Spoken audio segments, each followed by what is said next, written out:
All right, welcome everyone. We're Semblance of Sanity. I'm Caleb. I'm Jacob. And we're here for Owarimonogatari, episode 4. Okay.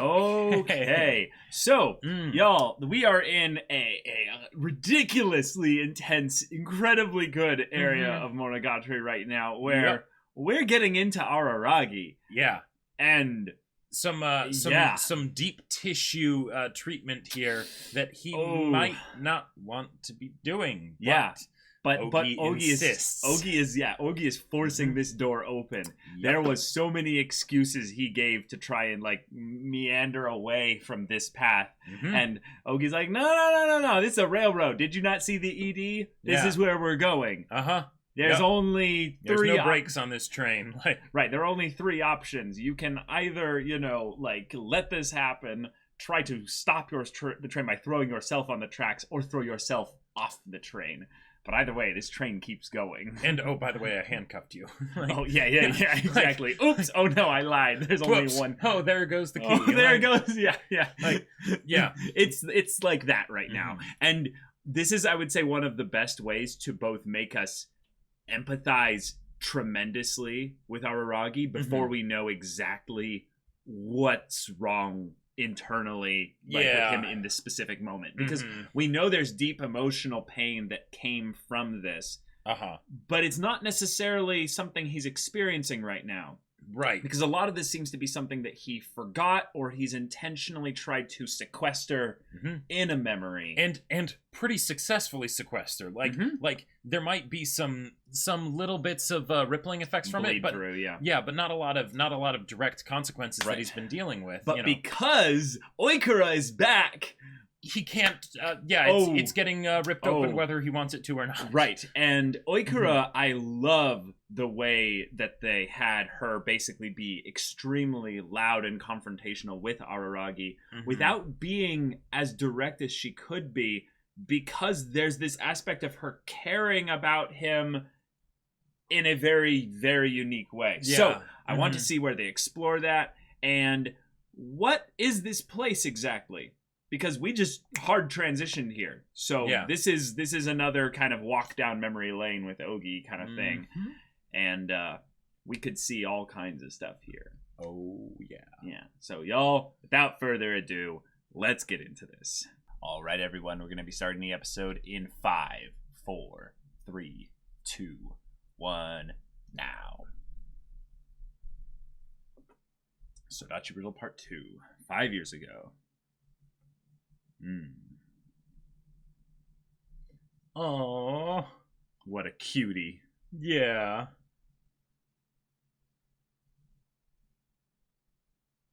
Wow. James Bond.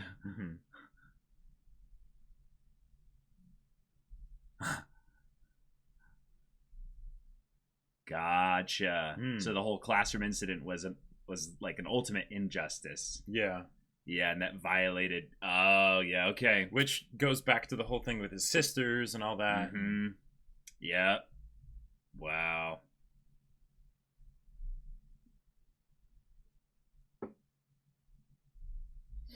Oh.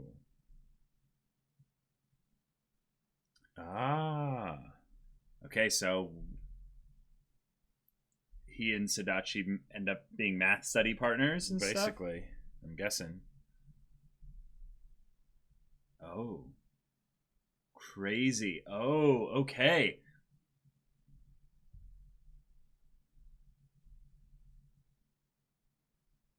Whoa. Yeah. Something interesting about the idea of mathematics being used as a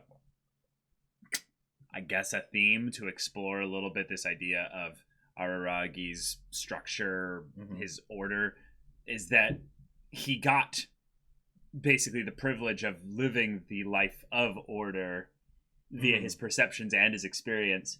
But then once chaos was entered into it, it was something where he didn't have necessarily a grounding point, an anchor, if you will, to tether him back to what was true. So he just keeps deviating and deviating until he's lost, and that's where we find him over the course of the series.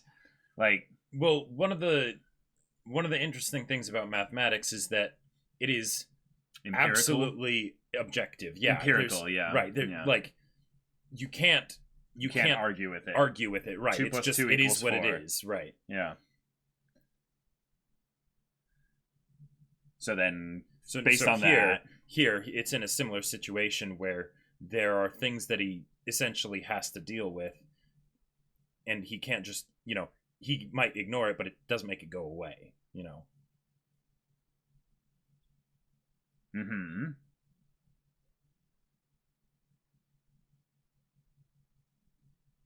Okay, so back when it was lived in. Mm-hmm. Oikura. Wow, is this her house?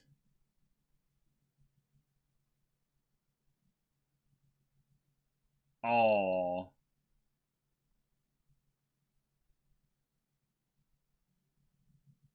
Cool. I don't know why C is correct either. Wow. No voice for... Mm-hmm. Yeah.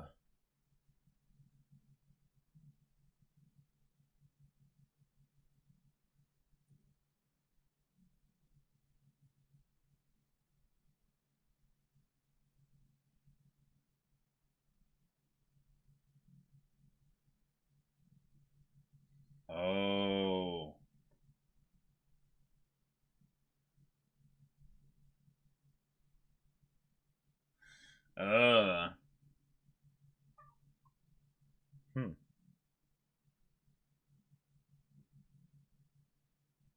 Oh, dang. Okay. That's right, because he's in a good high school, but yeah. Whoa. All these friends. He would never have met them. Sure.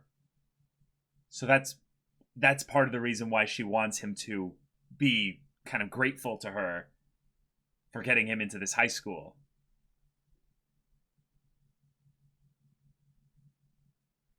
Oh, this is so wholesome. Is there a substitution for math in that statement? I think right now, not yet. No, because I think she was just looking for friends. She sent it to multiple people. Like, sure. She was just looking for connection. Yeah. Has he met anyone else in this house? Well, yeah, that's... Yeah, the idea of a big empty house like that's... Right. That says something. Whoa, that's cool.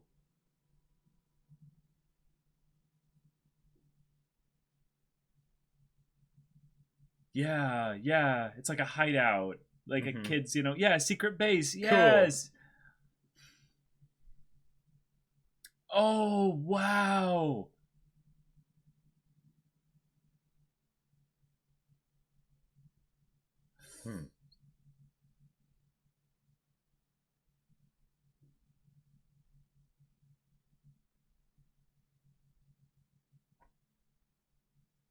Oh.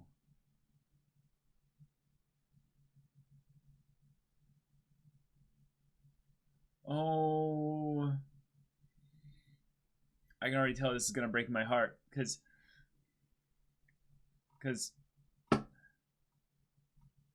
Whoa. Whoa. Okay.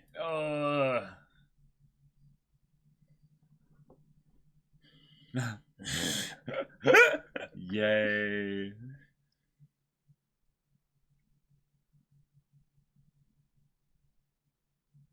And she didn't want anything to compromise the consistency of this meeting. Mm-hmm.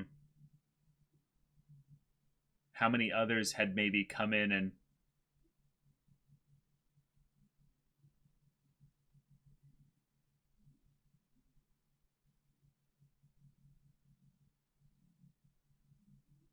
Whoa.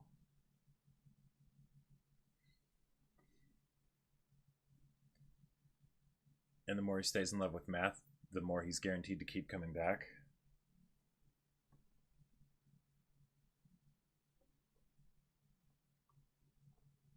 just wasn't here.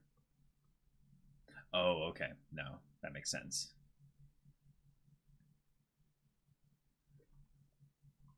Or she was at school already.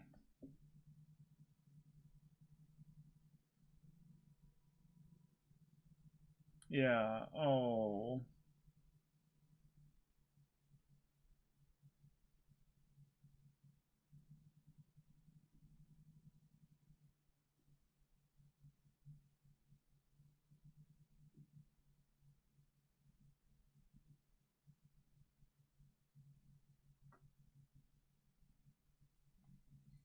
Okay.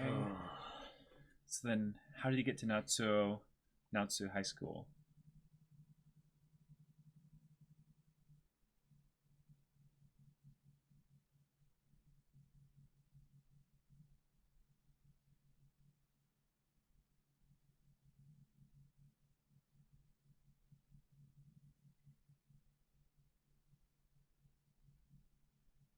Whoa.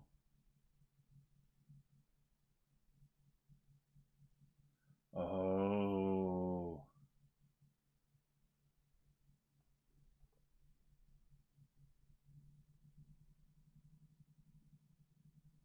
Okay. Okay.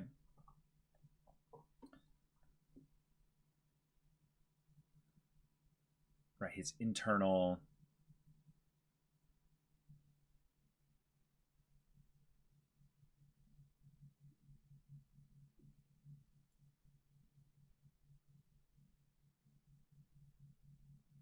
Oh.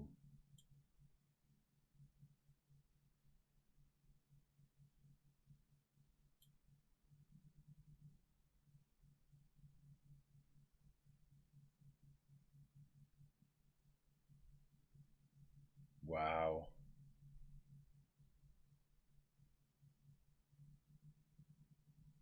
Jeez.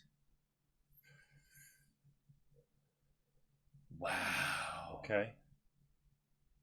Ugh.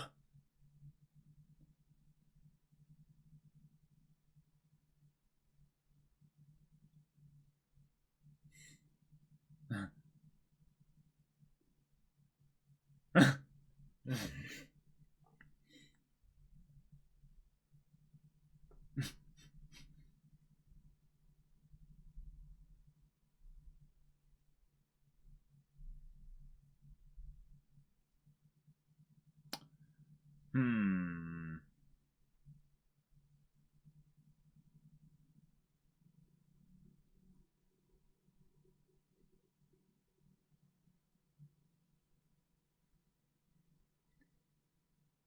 But she hated you before that.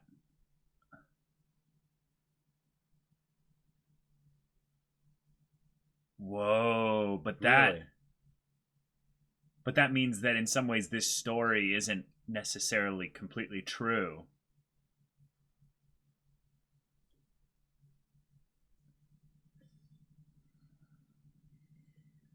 Yeah. Mm-hmm. Yeah. Right.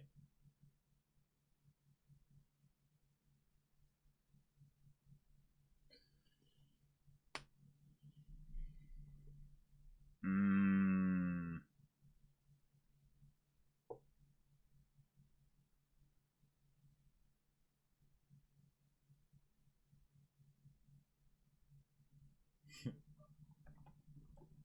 No, but it contradicts that little bit in the beginning where she was saying, I don't want compensation. I don't want anything else but these things. So now in high school, she's showing up with demands of gratitude.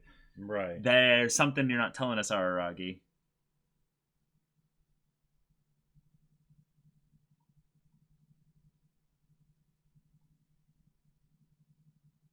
She received a letter.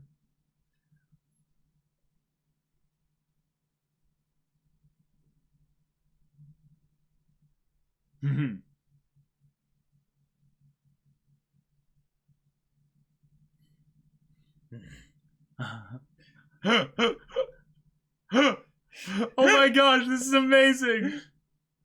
What?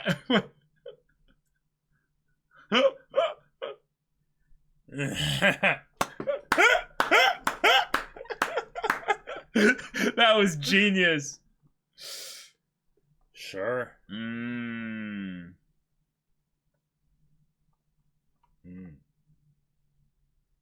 Yeah, maybe something that he didn't think was a big deal. Yeah. Sure. Out of obligation, out of rather than actual desire. Things are now out of sync. Uh-huh. Yeah.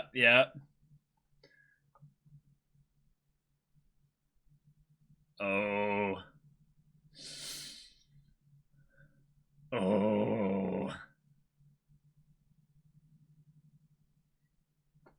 Whoa.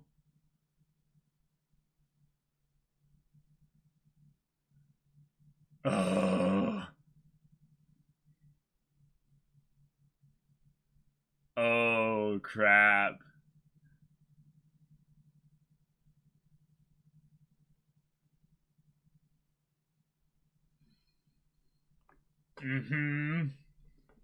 Yeah.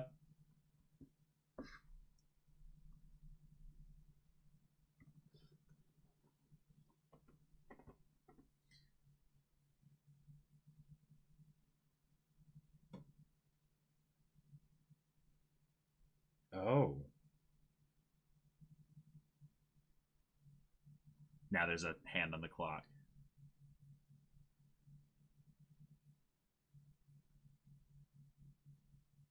To solve a mystery for her, maybe? Like something regarding... Uh-huh.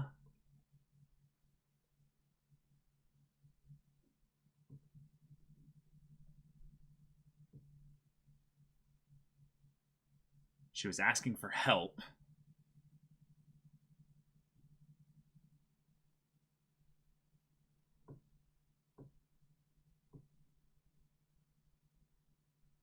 Oh, right. Yeah, obviously, that was obviously a lie. But what was... Oh, okay.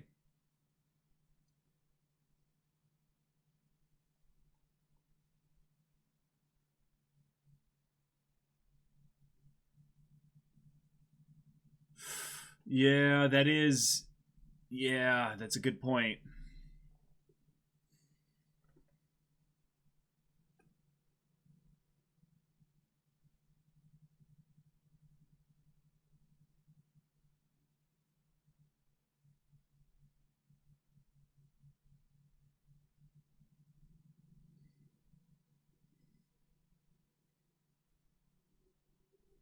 Right. Yeah, why would you compare the two?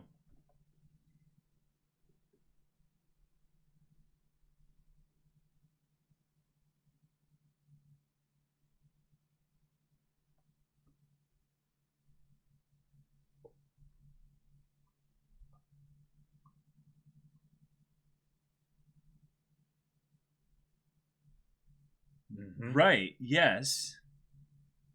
So then the question is, why weren't her parents there?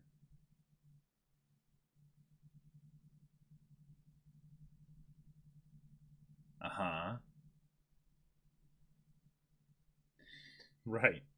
Well, I think yeah, that's a good point. She lived here for sure. But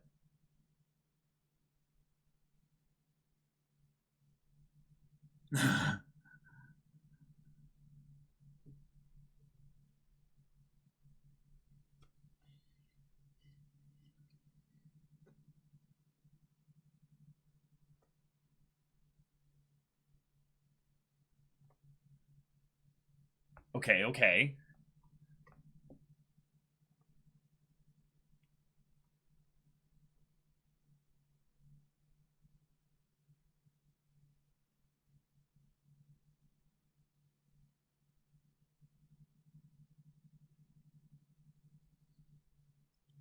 Oh, wait.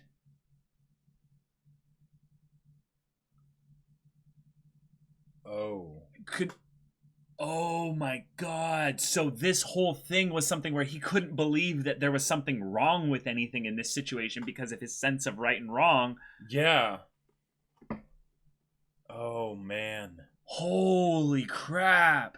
So She couldn't. And that's why she didn't want him to know anything about her name or her life. Yeah. But she was trying to, in some ways, maybe protect herself or have someone else here that would notice, because she knew that his parents were cops, and then they would... Right. Oh holy crap. Yeah.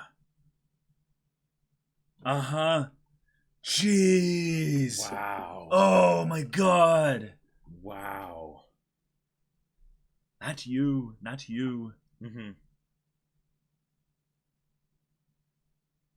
Yeah. Mm-hmm. Right. Yeah. Oh my gosh. Wow. Oikura. Jeez. Oh my god.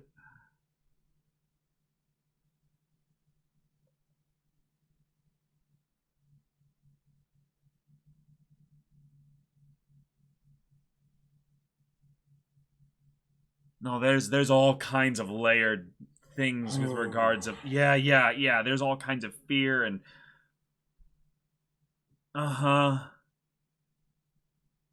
And he didn't. Well, he would. That's the thing. Yeah, he had no way of knowing anything like that because his perception of things is so specifically like skewed to see things through a certain narrative. Whoa.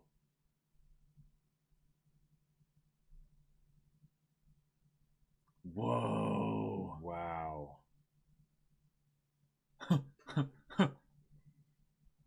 If your memory, haha, good one, Ogie.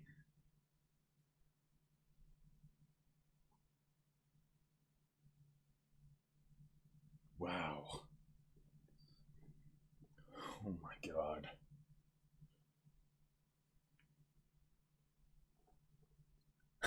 But you shall be given time to, yes, give your closing statement.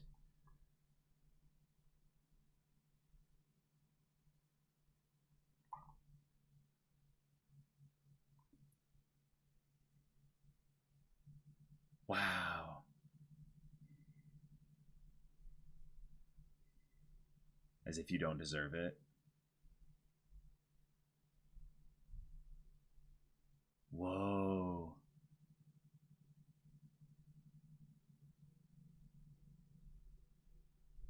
Huh.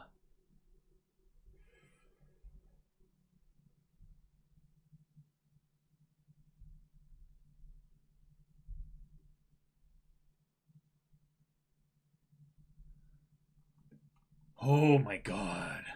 Wow.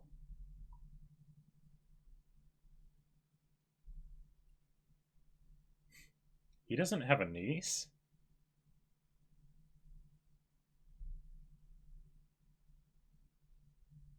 On Hanakawa. Yeah. Oh, her perspective.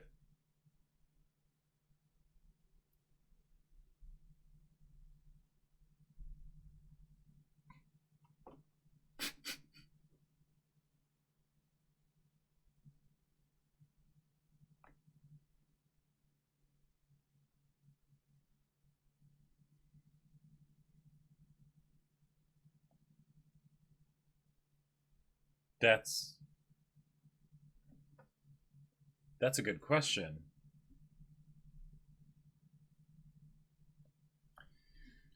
Huh.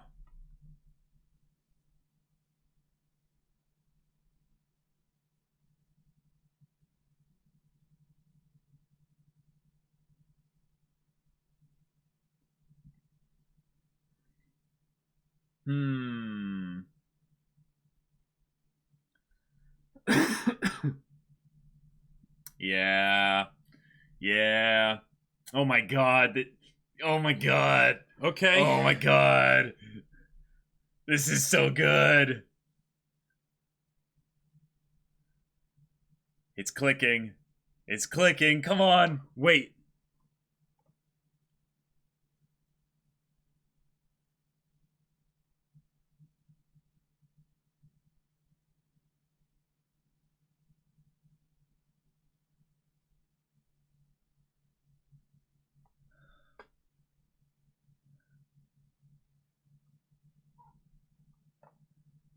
Oh, before that.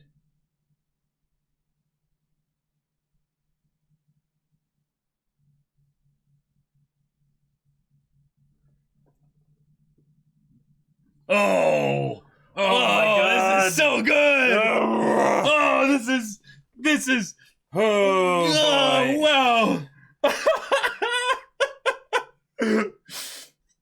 Okay. Oh my God. Oh.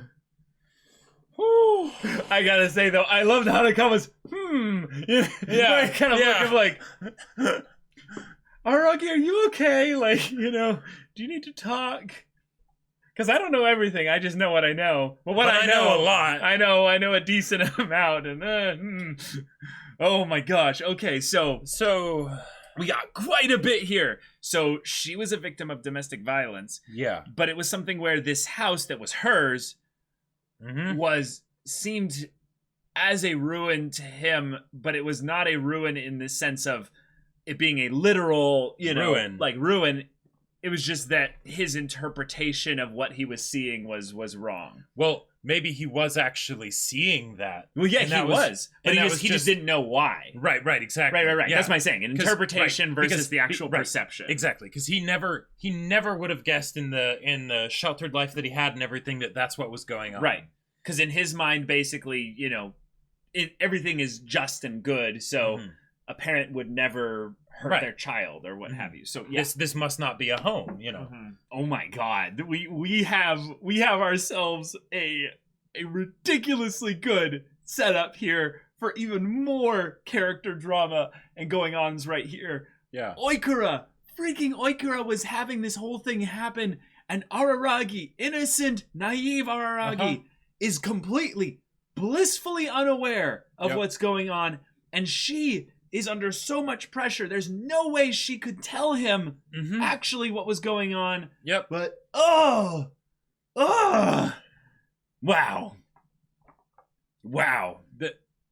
Somehow the fact that we don't actually see anything, we just see Araragi's limited perspective, and not even in real time. Just just kind of him talking about it. Yeah. I'm not entirely sure why, but that makes it hurt a lot more. Yeah, because I feel like it's this thing where because Araragi isn't realizing it. It's just, there was a knowledge that happened. I don't know how bad it was. It was pretty bad because she was going to such lengths in order to basically just beg for help, right? And I didn't. I didn't pick up on it. I failed her in that sense, And he can't blame himself for that because with can't is a interesting word. But with the upbringing that he had and everything, it totally makes sense that he never would have put two and two together, right? It's just clearly it must not two together. Yeah, the math didn't add up for him. He was bad at it. Exactly. Yeah. And wow. And the reason that this all became locked up behind closed doors and everything in his mind is because apparently at some point he probably did figure it out. Oh yeah. And that's why he was depressed, right? It's not just because of an event in a classroom, right? Yeah, that's something where it makes him hate adults, sure. Yeah. But to hate himself, this is where that happened. Well, yeah, that's like, for sure. And one of the things that they stressed here, when I say they, but I'm using just a general thing with the show. One of the things that was stressed here is that summer was the formation of his personality. Yep. The idea that when you're at a certain age, you start to coalesce into an individual. But before that, you're pretty moldable. You're pretty pliable. There's a lot of things that could happen and change. The whole nature versus nurture kind of discussion applies here rather well. Is that as a child, you are a sponge. You absorb your environment. Yep. You absorb so much. So Araragi, being the child of two police people and stuff, you end up in a situation where he very much gets a very strong, pointed view of justice. Right and wrong, black and white. Everything goes a certain way. And that makes sense. He hasn't been put into a situation where he has to look and read between the lines and realize that people are lying and people are kind of, sending subtlety in the messages here. It's actually kind of a cool, I would say, theme or even a motif, something for the whole story of Monogatari, in that there is kind of the immediate black and white presentation you could get from the story. And then there's layers. And then there's the layers that you read between the lines, Yeah. and you go, oh, there's a couple other narratives going on here as well. And if you think about it, this also explains why Araragi got really good at reading the layers, Sure. right? Because, there was a time that he didn't. Yep. Do you know what that reminds me of?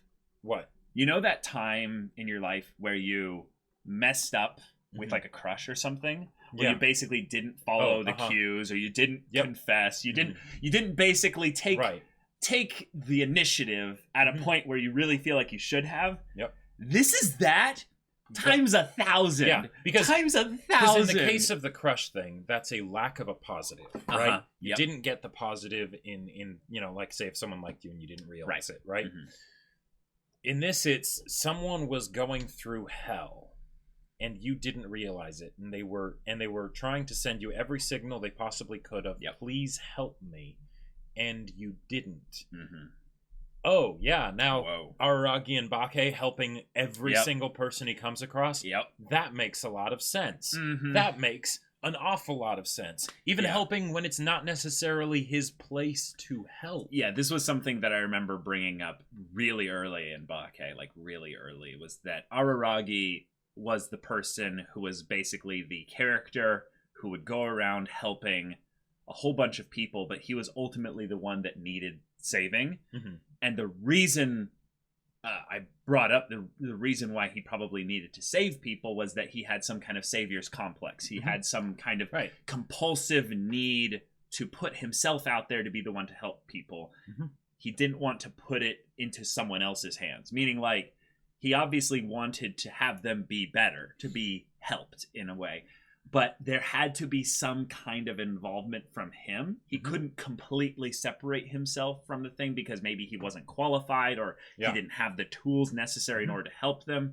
So it led to situations where he didn't know what to do, and he didn't fully really help them in the moment, like Sengoku. And this also makes it very pointed, all those times that Oshino told him, you can't, like, people need to save themselves. That's the only way they can be saved, kind of a thing. One, that's important for Araragi, for himself, right? Right. Even though he does need to ask for help, but also in say, this situation here, yes, that would have been awesome if Araragi clued in. Yes. But you know what Oikura could have done? She could have been honest on any one of those, tons of days. Oh. Now, can you blame her? Absolutely not. This isn't about blame. This is not about blame, right? Right. But this it was is about you can't change the past. The past happened. Right. But if she had taken that step to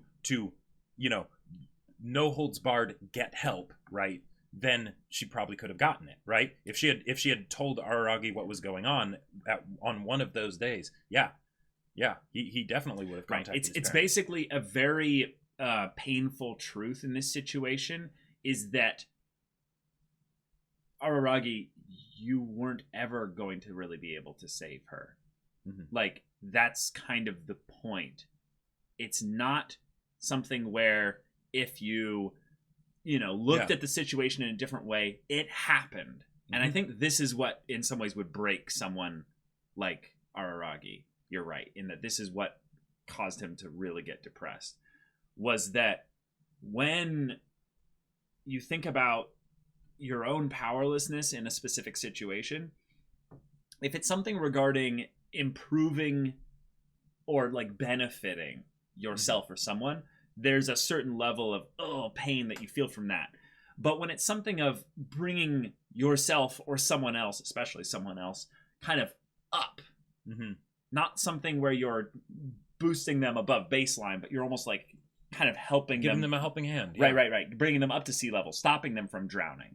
There's this added burden, I would say, that comes about, especially if you have a very, very pointed view of what's right and what's wrong.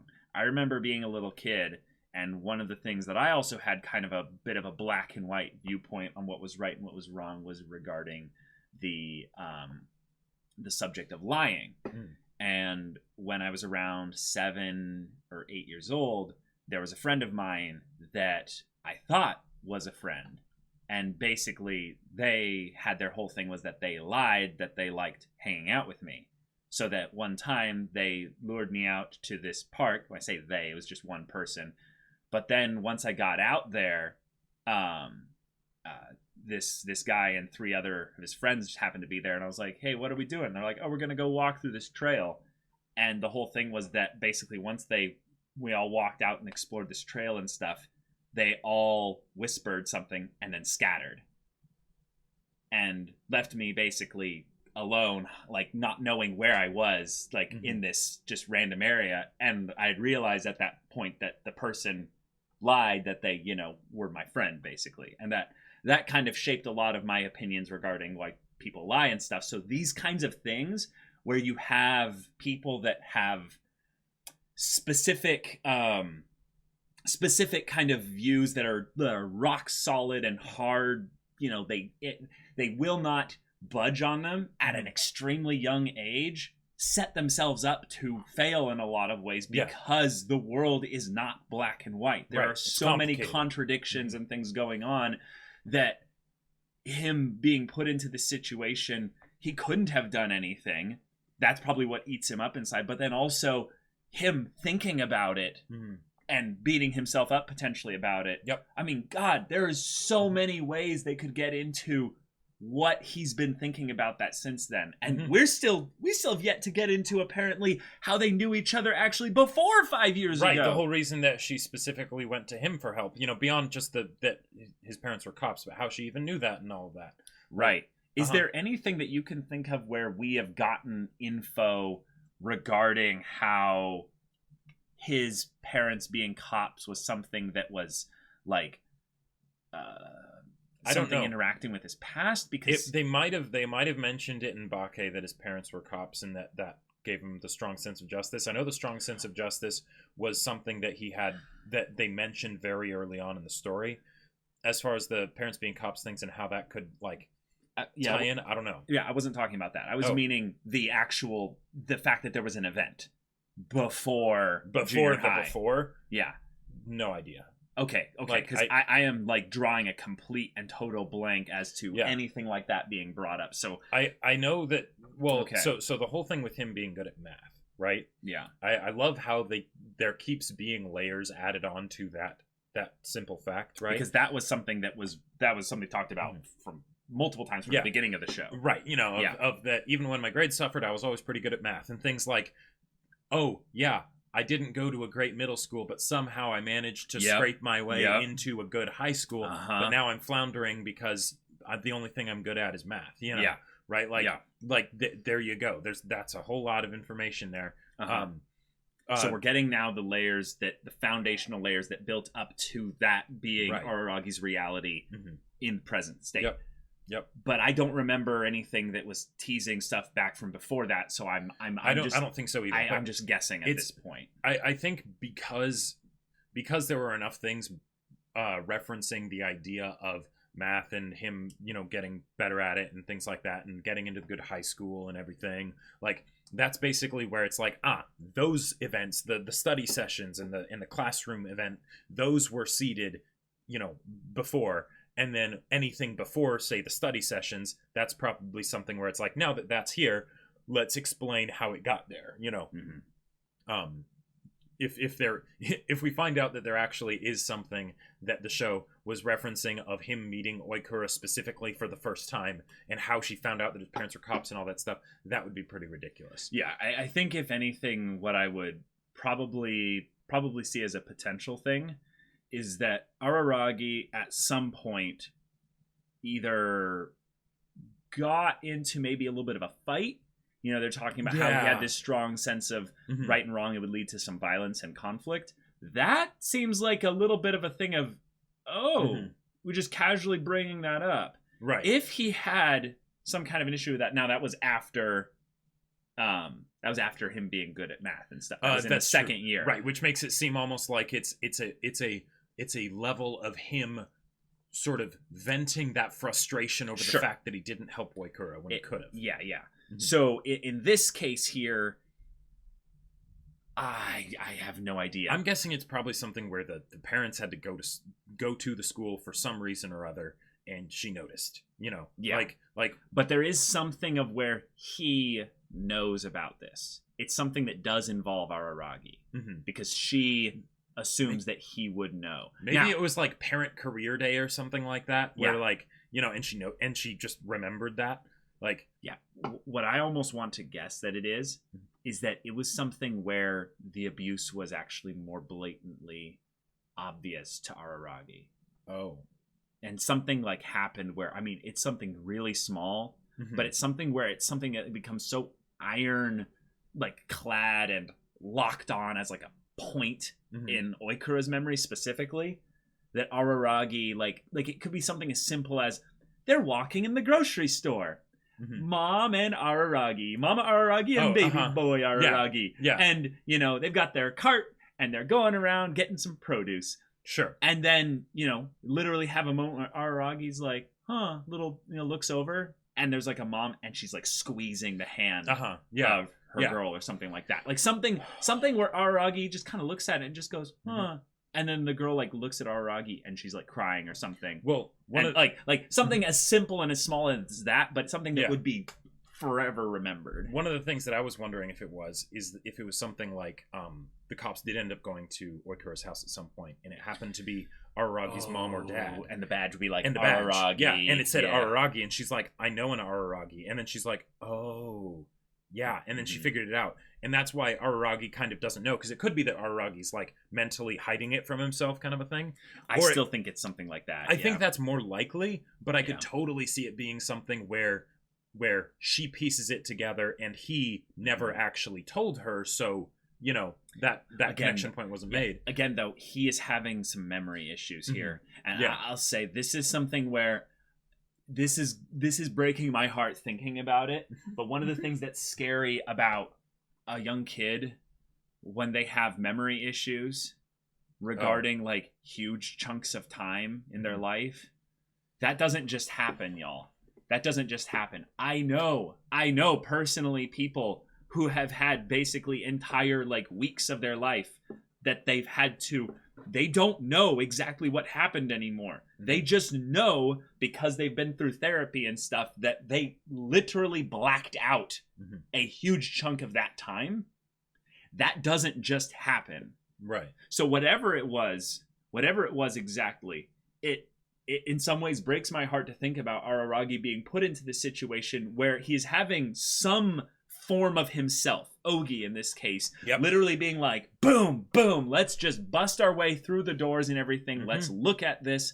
And you might not be ready for this. Like, one of the things that's very interesting about Ogi is that there are times where she seems like she is actually helping Araragi, like actually being helpful. Like there's an aspect, tough love kind of a thing. Yeah. Right. But also something where if you can think about this in terms of like alliances, Ogi has like a very tight-knit alliance with Araragi, but in that same breath, Ogi will do things to Araragi that are just straight up, they look and feel abusive. Like the whole snake coiling thing and all that stuff. Yeah. So that's how in a lot of ways Ogi has to be some aspect of Araragi, especially when they do these memory lane trips where it's like, okay, Ogi is Araragi's aberration or something like that. Yeah. And we are basically just getting a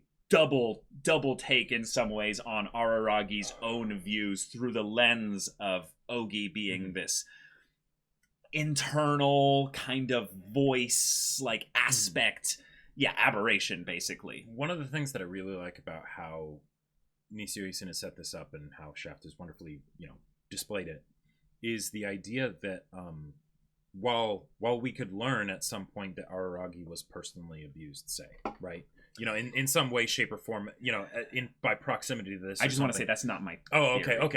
gotcha. I don't think so either. But the idea that this level of trauma that he's going through right now is because he was in proximity to the abuse that was happening, right? Not because he was actually directly abused. Thank you. And I think that's really important, because a lot of the times it's easy for people that are making stories to be like, there was some horrible thing that happened to the person, right? Yep. And therefore it, and hey, hopefully they can do it respectfully and all that stuff, yep. right? But the idea that just being near that, even tangentially, right? It affects you in a very dramatic, painful way. Yep. And that this is something that is easier to miss. Yes. Because someone like, say, Oikura, right? Mm-hmm. It is very clear that she has some issues and that she needs help and all of that stuff, right? And that there are things that aren't being properly resolved, right? Yeah. With Araragi, it's a lot easier to miss, right? Now, in our circumstances, because we have such a close view of him and whatnot, we can pick up on it. But if you think about it, the people in the show that are actually commenting on Araragi's situation, it's basically his sisters, Ogi, who is like some aspect of his personality probably or something, and then Senjukahara, right? Well, okay. Like, but if we look at almost every character in some ways that's been kind of there with Araragi in his situation, like Shinobu, Hanakawa, even freaking our best girl, like oh god, no, Hachikuji.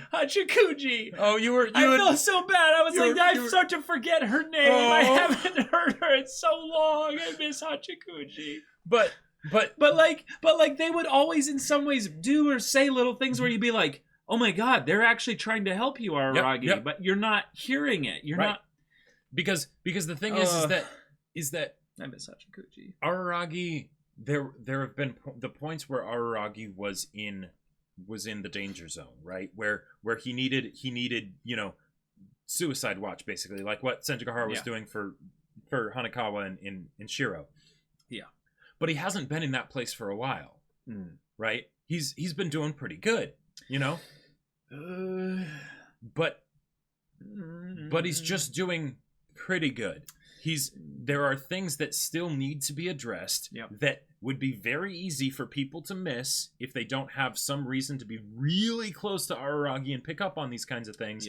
And even then, they're not entirely sure. Right. It's just enough for them to ask questions and be like, hey, how are you doing? You don't have to go through things on your own. If there's anything you need to talk about, you can talk to us about it.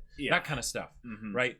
So this kind of thing here, it makes it feel way more real to me that there are probably tons of people that have these kinds of situations, right? There are.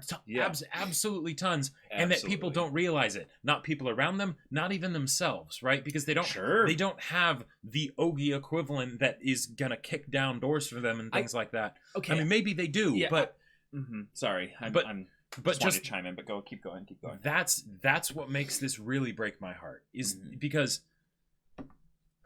I'll just say that with what's going on here specifically, you're like, I 100% am with you with the idea of when someone is dealing with a situation that is in of itself traumatic, but they are not themselves being traumatized. Someone else is the victim here. It is very easy to break down the barriers of connection to the point where you end up kind of absorbing in some ways. It's basically like a secondhand effect of just being too close to the situation, or having some kind of an unhealthy view of your connection to the situation. Like, the equivalent of it being basically like the social situation where you are given you are in the situation where you see injustice, a thing happening nearby. Right. You have no way of knowing if you could actually affect any change in this injustice that you're seeing happening there. But you also might have some aspect of like a moral compass or what have you, where you are, in order to feel good about yourself, you are required to say something. Mm-hmm. You might not require yourself to do anything, but let's say you have a really dramatic, impending like sense of doing something here. Like let's take something that's like you really couldn't change. Let's say you're on the side of a street or something like that. You're waiting to cross the street or something, and someone that's a fully like functioning adult or what have you, runs across the crosswalk, and they get hit by a car and die. You're in the situation right there where you're like, oh my god, that happened near me. That's just, no, why? But then you think, like, could I have done something? This person ran past me. I am maybe a kid at this point, so I'm not really strong enough for her to do something, but I could have said something. I could have been more aware. I could have, there's all these things where you're like, I should have, would have, could have, but you didn't. And then in this case here, Araragi got like he got this when it was a child, when there was some stuff that he maybe could have done. He didn't. And it was also someone that was also in that like vulnerable, young kind of point in their life as well, where they were, in that situation. So it's just heartbreaking. So there was this movie called Radio. Oh geez, yeah. And it's about, it's a tough movie to watch. And it did something similar where the main character is this guy, and he sees someone that could really use a friend and some help, right? They're for various different reasons, they're very much an outcast in the little town that they're in, where everyone has sort of like the perfect idyllic lives, right? And he starts helping them so much, and to his own detriment, so much so that the other people start to kind of turn on him a bit of, why are you doing all this for this person? I don't get it, right? Even his kids, being like, you're making our lives really hard by the fact that you have basically just chosen to do so much for this person, right? And you could easily look at what they're saying as just, you guys are selfish and insecure, and we've got all these other problems, so it's all, just shut up. But it is things that affect them, and he, at one point, I think he's with his daughter, and he tells them this story of how he had a paper route when he was a kid. That was his first job, and he went to this house, and there was someone locked up in like the basement, basically, or worse. No, it was worse. It was in their yard. It was in a cage. That's right. Yep. And being treated like an animal. Yep. And he didn't know what to do, because he was a little kid on a paper route. So he didn't do anything. Yeah. And that absolutely tore him up inside, right? It basically scarred him for life. Yeah. To where now he doesn't know. He doesn't even know like how to reconcile that moment in his past. Right. Even now as like a middle-aged man, like he still can't. Yeah, because as a kid, it violated on some level everything that he knew about everything. And so he, almost out of guilt, out of shame, is pushing himself to be a good person in this situation, whereas he's not really entirely, like, his motives aren't selfless. Like, his motives are some way to compensate for the fact that he was and that's something that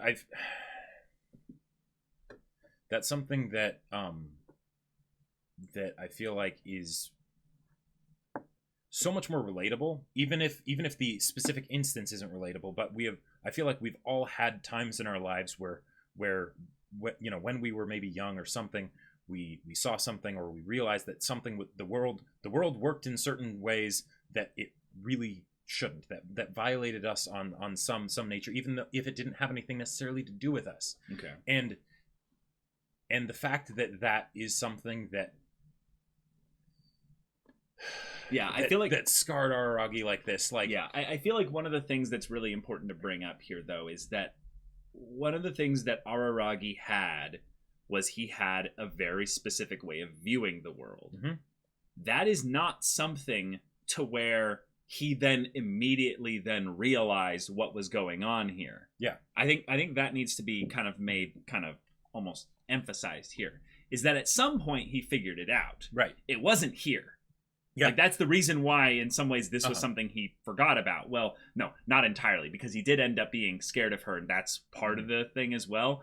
But this whole kind of environment as well, it wasn't something that he necessarily just realized here. But yet, he could have. There is a percentage chance that he could have never realized it until now.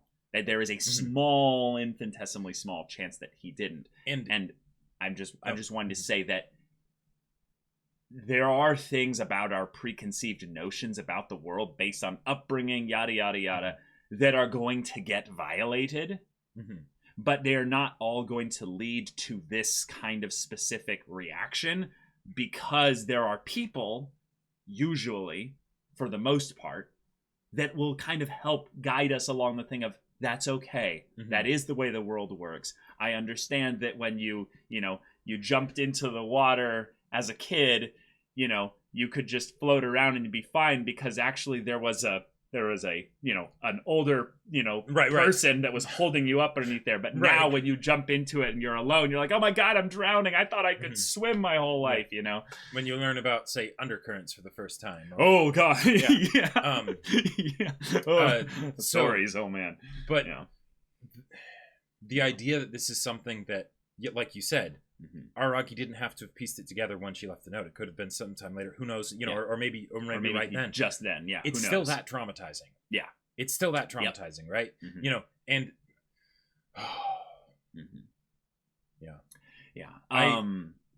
there's a saying that we don't regret the things that we do. We regret the things that we don't do. Oh, right. Yeah. And that there's the amount that we can get angry when we're trying to defend ourselves, but but when we get angry on behalf of someone else, that's when that it's really hard to reconcile, right? The idea that, like, because in the situation, in one of the things that just tears me up about this is that with how Araragi sees this, right? Let's say he figures it out later, right? He is not going to cut himself any slack because he wasn't the victim, right? In fact, he blames himself because he didn't help the victim when how could he have pieced it together? Okay, he didn't piece it together. That's the kind of person he was, right? But there is no aspect of his mind that is essentially letting himself not feel the guilt and the shame that he did nothing, right? Even though it was not something, he didn't cause that situation, right? But it kept happening. It kept happening right around him. Like, I feel like we've kind of done this section of things to death. Let's get into a little bit more of the episode kind of itself here. There was a lot of things that kind of went around in like a wholesome way, actually, as they led things up to this. We got to see Araragi in his youthful, innocent state. Yeah. We got to see him actually have a wonderful summer, and that summer still lives on in his love for math, meaning that part is actually incorruptible. Sure. So that's something that's really good to bring up here. Also, we get some really funny fourth wall breaking jokes with Ogi kind of bringing red up herrings the idea and of red manga. herrings, but then also the manga bit. Like, no one has been that magnanimous so far. But the idea that there was the stuff that didn't require a master detective, and Ogi's, and like, haha, yes, yes, master detective here. But then when we got into the actual, like, legit stuff here, it did require a master detective, and there's this aspect of Araragi kind of being like, Ogi, wait, what do you know? It's the kind of question you ask someone when you're like, wait, what have I told you?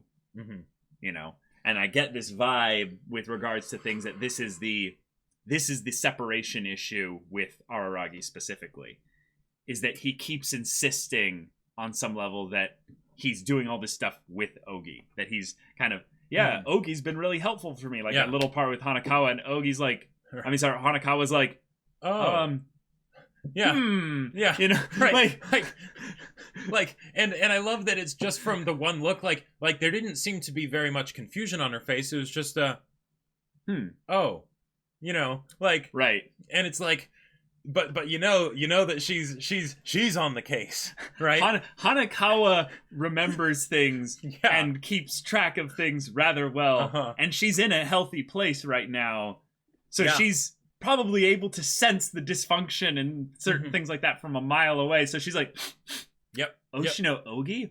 Smells like bullshit. Yeah. Wait a minute. Hold on a second. And yet she's all like, no, I'm gonna trust, you know, Araragi, you know, yeah, like it's gonna be fine. But this is just something where you can see that, like, if you just took this as the context of Araragi doing some soul searching, you know, the conclusion that he ends up coming up to here is one that is such a mixed bag.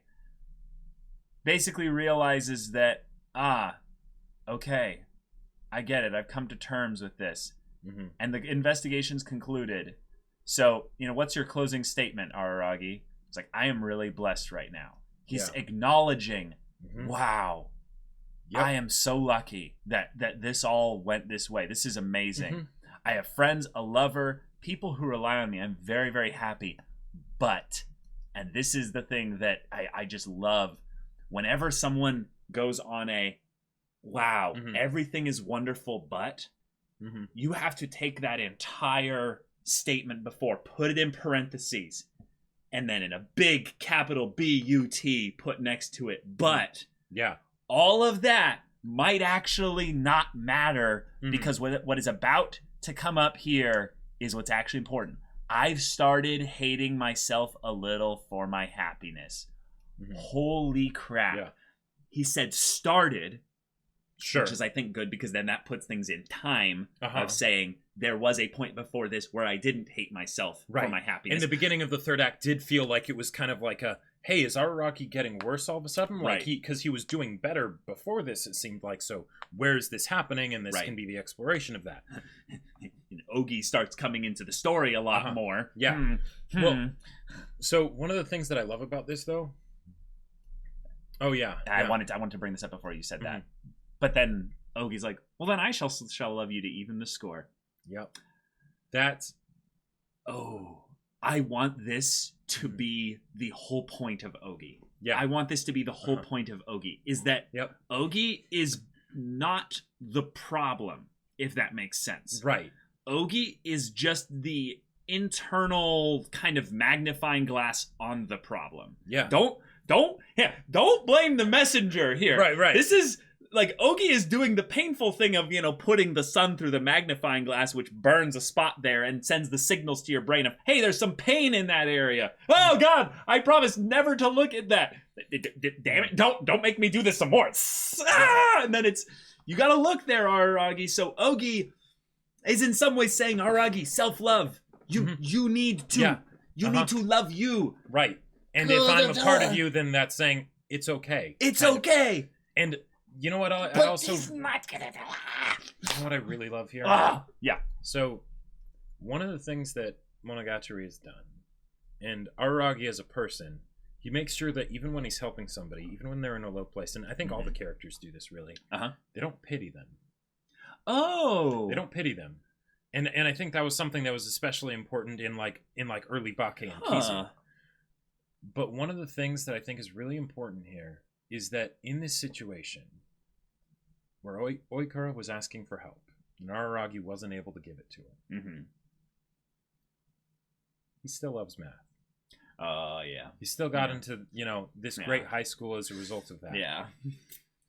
Oikura, while she was in the middle of hell, even though she didn't get the help, right?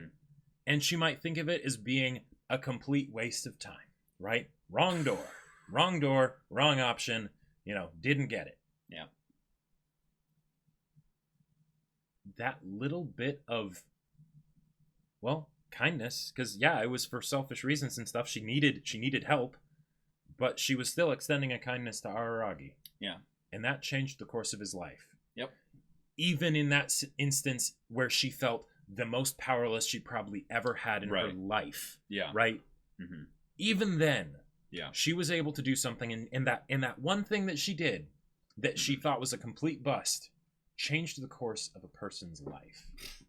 Yeah. If that's not a little bit of hope for people that are going through tough times, I don't know what is. Yeah.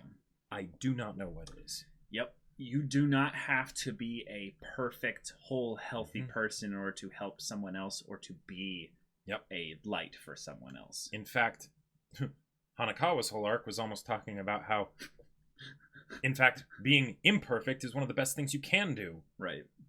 Well, no, there's nothing else you can be. Well, right, yeah. Yeah. I think Hanakawa was about just breaking the illusion. Right. In this case, in some ways, it's like Araragi, we'll probably learn a little bit more about why he had his, like the exact reasons why he had his savior complex throughout the majority of the show.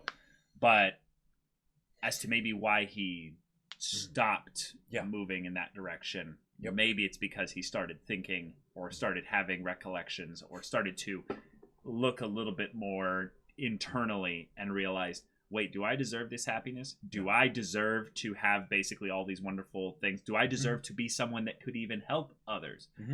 And starts to lose his vampire powers. Starts to basically, lose connections with those that are, close to him. Hachikuji, Shinobu, pushes people away. Sisters themselves, in some ways, the last line of defense, if you will, against injustice. Right. Demanding that he basically ask for help or just start taking his internal state seriously, which is like, oh boy, here we go. And it doesn't just stop with Araragi. Nope. In the same way that, Oikuro was able to help Araragi was able to help other people, right? And who in turn then help Araragi when he's not doing well. Oikura, you might see this as a thing where you wish you got, where yes, you hate Araragi because he didn't help you, back then. But look at this. Yeah. Look at what you helped make happen. It's not all bad. Yeah, but see, her pain's pain's pretty bad. It's about as bad as it can be. Yeah. And I think also in some ways the lack of directness in Araragi, and that he is kind of when he was first interacting with her when she came back and stuff, the ignoring kind of the situation, trying to pretend like the past didn't happen, as if she's like, wait, do you feel like I'm so weak or what have you? Like, right. He's trying to make up for the whole thing with the math cheating and all that stuff, and like, oh, what was that, right? It's the ultimate miscommunication drama where she's like, wait, all of that? There's no way you didn't know at this point. So are you still that blind? Yeah, or are you just like taunting me with it? Like, right, like, or what? are you doing something even worse? Yeah. So I think we got probably one of the best, most effective, quick reversals that Monogatari has done on the perceptions of a character. Yeah. Because I think we all understood that Oikura wasn't someone who was antagonistic towards Araragi in a way that was entirely vindictive because of the way that she didn't actually try to full on attack him in the immediate point. It was where and when he basically then went to go and touch her, which the abuse victim that is like, don't touch me. No. Hell no. Yeah, she was just trying to be in some ways a loud vocal magnifying glass and being like, can we acknowledge what happened? Yep. No, you're just trying to play it off like, this is like been a while. Okay, cool. Let's just nothing happened. And I loved that. That was such a good bit. But yeah, here we go. Here we go. So, y'all, thank you so much for watching this episode's reaction and discussion. If you want to see the next episode's reaction and discussion right now, though, go check out the link in the description below for our Patreon. You can get on early access there. You can watch, these are timered. So, any level support gets you access to our Discord, where you can chat with us in our awesome community there about this show, about anime in general. And you can also talk with Jacob about the sci-fi novel that he wrote and published. Yep. I wrote a sci-fi novel. It's called Battle Lines. It's on Amazon. Link in the description below. Yeah, so if any of that interests you, we'll see you there. But until then, we're Semblance of Sanity. I'm Caleb. I'm Jacob. And we'll see you all next time.